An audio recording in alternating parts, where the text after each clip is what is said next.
glorifikasi Ba'alawi akan menurun drastis dalam 20 tahun ke depan, seiring hilangnya figur karismatik dan menguatnya polemik nasab.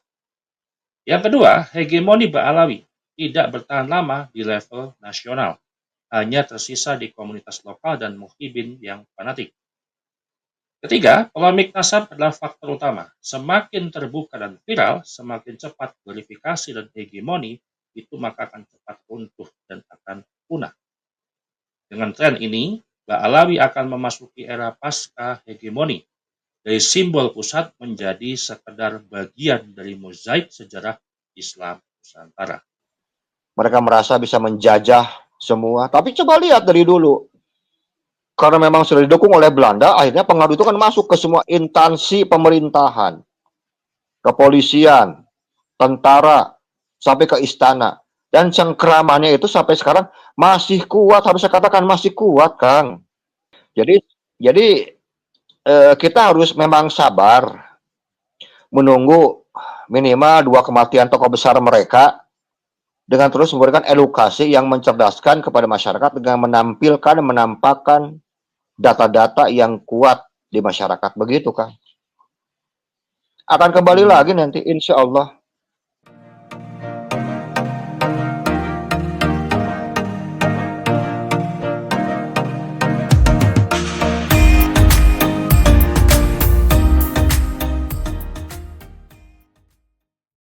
Tadi kita mengupas sebuah pertanyaan yang selama ini menghantui banyak orang.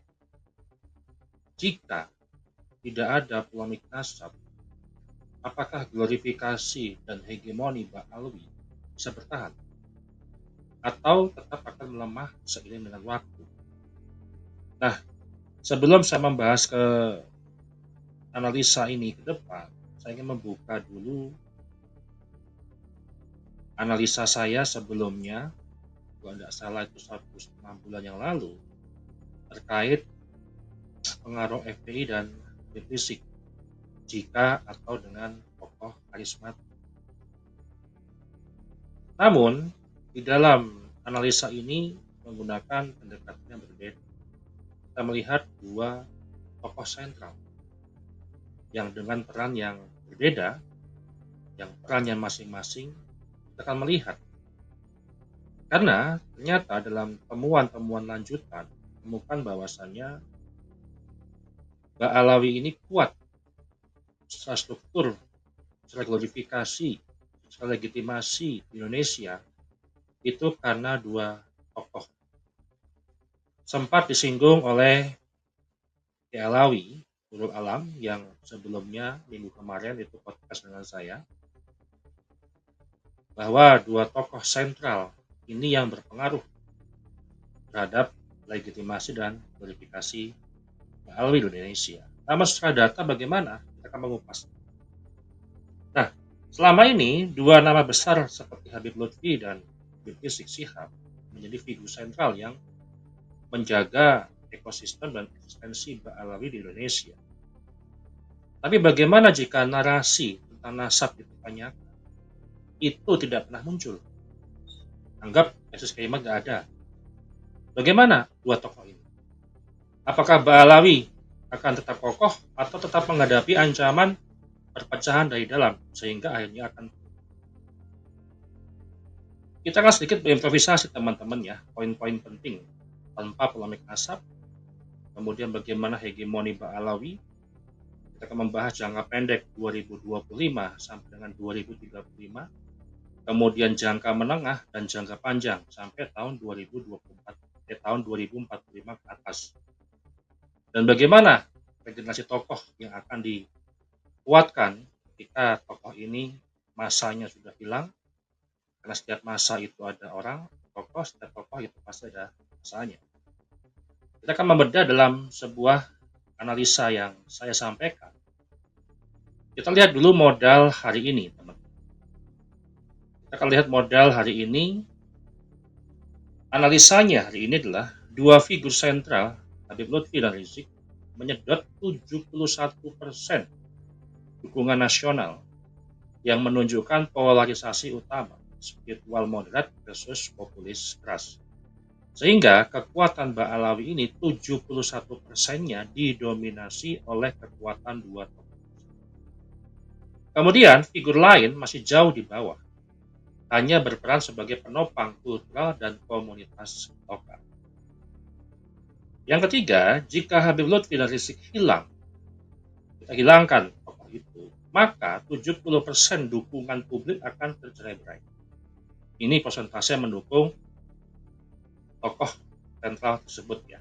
Bisa turun drastis lalu terbagi ke tokoh menengah seperti Habib Zindan dan Habib Bahar. Atau mungkin bisa regenerasi ke keturunan langsung, yaitu adalah mantunya, itu Habib Hanif Alatas. Atau bisa hilang ke arah Islam rasionalis atau progresif di kalangan muda. Kita akan melihat juga model awal di tahun 1998 ketika FPI dibentuk, kemudian Habib Rizik populer, kemudian itu menghegemoni Indonesia dengan pengkultusan Habib sebagai zuriyah Nabi Muhammad SAW itu masih tinggi, teman-teman. Riset yang saya lakukan sebelumnya di angka 82-85% publik secara nasional, baik itu dari kalangan Ba'alawi atau non-Ba'alawi, itu mendukung tokoh sentral atau mengakui sebagai zuriyah Nabi. Ini jauh sebelum polemik nasab.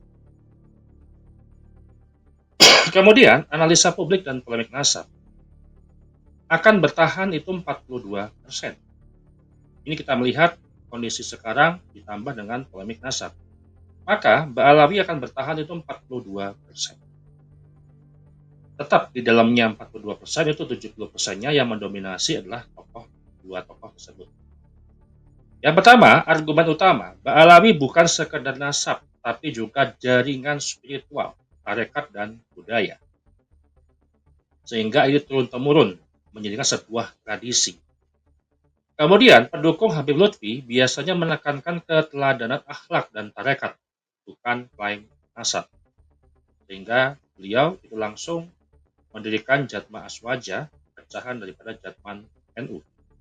Dalam konteks polemik nasab, kelompok ini menilai meski klaim silsilah. Yang kedua, akan melemah atau punah, itu persentasenya 48%. Argumen utamanya adalah nasab adalah fondasi utama Ba'alawi. Jika dua figur sentral, Habib Lutfi dan Habib Rizik, hilang, tidak ada, atau masanya sudah habis, sementara klaim nasab mereka semakin digugat oleh buku, riset, dan kritikus, maka legitimasi Ba'alawi itu akan turun. Kemudian, komentar publik di media sosial sering menyebut kalau nasabnya dipertanyakan, lalu tokohnya juga tidak ada, apalagi yang tersisa. Artinya, tanpa nasab yang kuat dan tanpa figur populis, Ba'alawi berpotensi kehilangan daya hidup baik sosial dan politik. Tadi saya sampaikan tambahan, yang netral adalah 10%. Argumen utamanya adalah Ba'alawi hanya fenomena budaya atau simbol identitas Arab. Kemudian yang menjawab netral kedua adalah mereka tidak terlalu peduli pada nasab, menganggap perdebatan ini seperti rebutan legitimasi feodal. Kemudian analisa keterkaitan polemik nasab, krisis legitimasi ganda. Polemik nasab sudah menjadi bom waktu yang menggerogoti klaim otoritas Ba'alawi. Hilangnya dua figur sentral akan mempercepat krisis ini, karena tidak ada lagi tokoh karismatik untuk menutup polemik nasab dengan otoritas moral ataupun mobilisasi massa. Kemudian, kultus figur versus sistem keilmuan.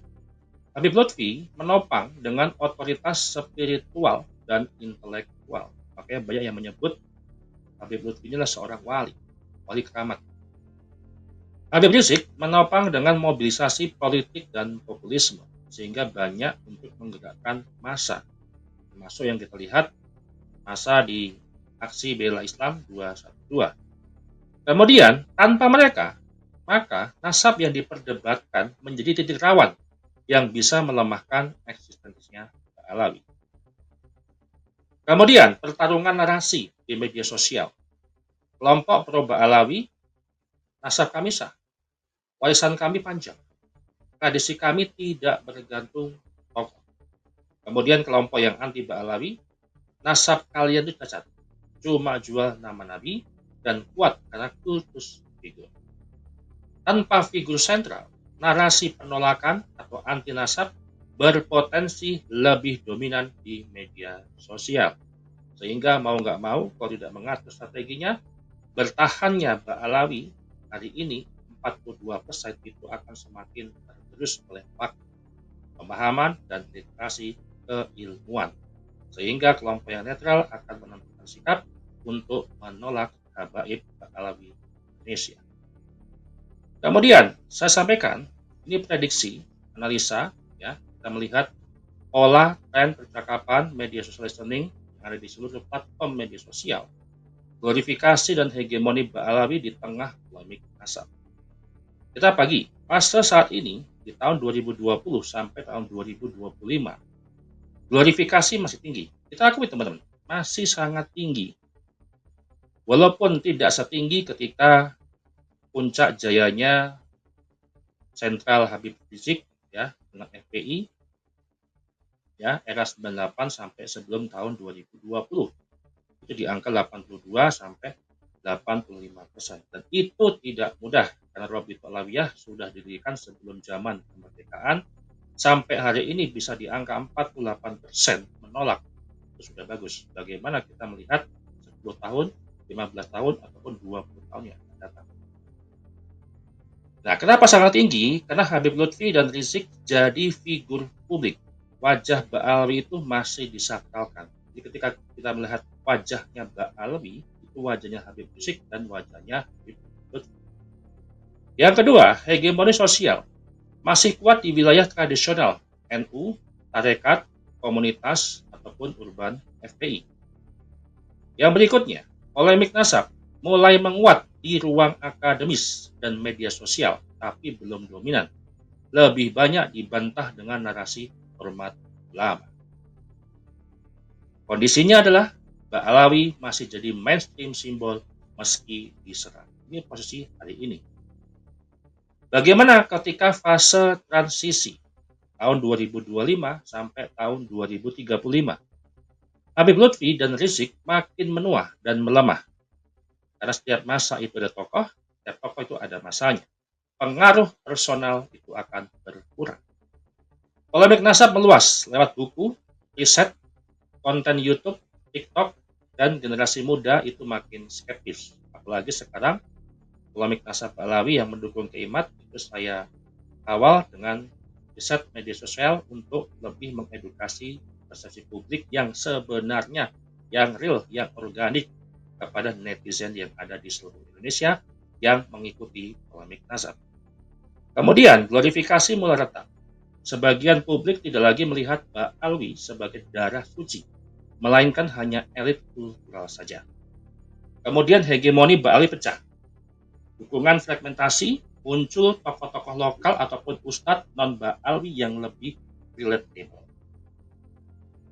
Nah, prediksinya adalah glorifikasi turun 30-40%. Hegemoni melemah karena tidak ada figur karismatik sekelas Lutfi dan Rizik. Kemudian fase kritis itu tahun 2035 sampai dengan 2045. 1. Polemik nasab jadi narasi dominan. Penelitian akademis lebih berani menyebut cacat genealogis, diperkuat oleh media dan netizen. Yang kedua, glorifikasi Ba'alawi hampir hilang. Kultus darah suci digantikan oleh glorifikasi ilmu, prestasi, atau otoritas moral baru. Ketika teman-teman pendukung Ba'alawi hari ini menafikan atau menolak sains atau pengetahuan, maka seiring dengan waktu akan menjadi sebuah glorifikasi ilmu atau lebih mengedepankan sains ataupun ilmu pengetahuan. Yang ketiga, hegemoni runtuh. Ba'alawi tidak lagi bisa mengendalikan narasi sosial politik. Pengaruh mereka hanya tersisa di komunitas tarekat kecil. Jadi hanya sebagian kecil itu yang masih mendukung Ba'alawi sebagai seorang ataupun kelompok yang bersambung kepada nasabnya Nabi Muhammad SAW, atau jadi sebutlah loyalis yang paling loyalis walaupun sampai kapanpun itu akan tetap loyal, dan juga kepada bibit-bibit yang taklid buta yang susah dibentuk untuk menerima sebuah kebenaran. Prediksinya, glorifikasi tinggal 10-15%. Hanya hidup di kalangan muhibin yang fanatik, hegemoni nasional itu nyaris hilang.